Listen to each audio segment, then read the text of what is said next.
ഇന്നൊരു day in my ലൈഫാണ്. നമ്മളിന്ന് ഫാമിലി ആയിട്ട് പുറത്ത് പോകാനാണ് പ്ലാൻ.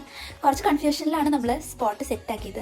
ആലപ്പുഴയിലേക്കാണ് നമ്മൾ എത്തിയിട്ടുള്ളത്. വരുന്നതിന് മുന്നേ നമ്മൾ ഓൾറെഡി കുറേ സ്ഥലങ്ങളൊക്കെ നോക്കി വെച്ചിട്ടുണ്ടായിരുന്നേ.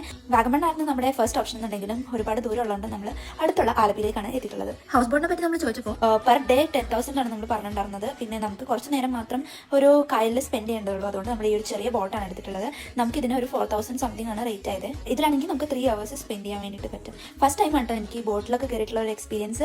പണ്ട് വെക്കേഷനൊക്കെ അമ്മയുടെ വീട്ടിൽ പോകുമ്പോൾ അച്ചാച്ചൻ്റെ വഞ്ചിയിൽ ഞാൻ മിക്കപ്പോഴും കയറാറുണ്ടായിരുന്നു. അതല്ലാതെ ഇതാദ്യമായിട്ടാണ് ഇങ്ങനൊരു ബോട്ടിൽ പോകുന്നത്. കൂടെ തന്നെ നമ്മൾ ഇങ്ങനൊരു സ്പീഡ് ബോട്ടും കൂടെ എടുത്തിട്ടുണ്ടായിരുന്നു. ആ ഒരു എക്സ്പീരിയൻസ് അടിപൊളിയായിരുന്നു കേട്ടോ. നമ്മൾ 5 പേര് മാത്രമാണ് ആദ്യം ഈ ഒരു സ്പീഡ് ബോട്ടിൽ കയറിയിട്ടുണ്ടായിരുന്നത്. നമ്മുടെ എക്സ്പീരിയൻസും നമ്മുടെ കൺവിൻസിംഗിലും വീണിട്ട് മാമനും എൻ്റെ അമ്മയും കൂടെ രണ്ടാമത് കയറിയിട്ടുണ്ടായിരുന്നു. വലിയൊരു ഫാമിലി ആയിട്ടൊക്കെ വന്നു കഴിഞ്ഞാൽ നമ്മൾ ആ ഒരു വലിയ ഹൗസ് ബോട്ടൊക്കെ എടുത്തു കഴിഞ്ഞാൽ ഒരു ഡേ ഫുള്ള് നമുക്ക് ഹാപ്പി ആയിട്ട് സ്പെൻഡ് ചെയ്യാൻ വേണ്ടി പറ്റും. നമ്മളിപ്പോഴത്തെ ബോട്ടിലാണെന്നുണ്ടെങ്കിൽ ഫുഡൊന്നും ഇൻക്ലൂഡഡ് അല്ല. അതുകൊണ്ട് നമ്മൾ പോകുന്ന വഴിക്ക് ഒരു കളി ഷോപ്പിലൊക്കെ കയറി അത്യാവശ്യം ഫുഡൊക്കെ കഴിച്ച് നമ്മൾ തിരിച്ച് പിന്നെയും ബോട്ടിലേക്ക് കയറിയിട്ടുണ്ടായിരുന്നു. നമ്മൾ ഒരു ടോട്ടൽ 3 hours ആണെന്നുണ്ടെങ്കിലും അവസാനമൊക്കെ ആയപ്പോഴേക്കും എല്ലാവരും ഷെയ്ഡായി ഉറക്കായി നല്ല കാറ്റുണ്ടായിരുന്നു ഉറങ്ങാനൊക്കെ ആയിട്ട്. അങ്ങനെ നല്ലൊരു ഡേ ഒക്കെ സ്പെൻഡ് ചെയ്ത് നമ്മൾ തിരിച്ച് വീട്ടിലേക്ക് പോയി.